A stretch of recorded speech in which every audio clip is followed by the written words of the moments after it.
TC. Oi, wasema? Toka bwana nikuone. Wataka unione? Toka bwana nikuone. Toshi huyo. Bwana. Umejifungia ndani bwana? Kama unataka unione? Nataka nikuone bwana kidogo. My lord. I wonder. Wewe si unataka unione, si umeniona? Siwaishi hivyo. Wamaanisha nini? Nataka nikuone tuongee kidogo bwana. Kumbe tuongee. Basi ungesema tuongee. Nataka nikuulize kitu kidogo tu. Haina shida, ungesema. Mimi nasumbuliwa sana na mashabiki wa Simba Pictures kuhusu ile movie. Simba Pictures ina nini? Ile movie ya kiboko hii. Ina nini movie ya kiboko? Nataka list tuongee kidogo bwana. Tujue mashabiki tutaweka sawa vipi na ni lini. Ni kweli. Kila mara kweli. Wanalalamika sana wale mafansi wa Simba Pictures. Unajua wewe ndio kila kitu bwana. Sasa Simba Pictures imelala kwa sababu yako wewe.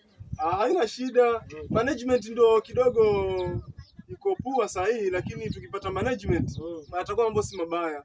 Kwa hiyo mimi nawaambia mashabiki kwamba tukipata management mambo yatakuwa nywe kabisa yani. Upande wa Simba Pictures, alafu ile movie ya kiboko tutaendeleza. Wewe niwaambiaje mashabiki sasa? Waambie wasubiri tu muda mchache kidogo tuweza pata management karibuni. Sawa, haina shida basi. Pamoja. Alafu wakati mwingine ukija, niambie bwana nataka nituongee.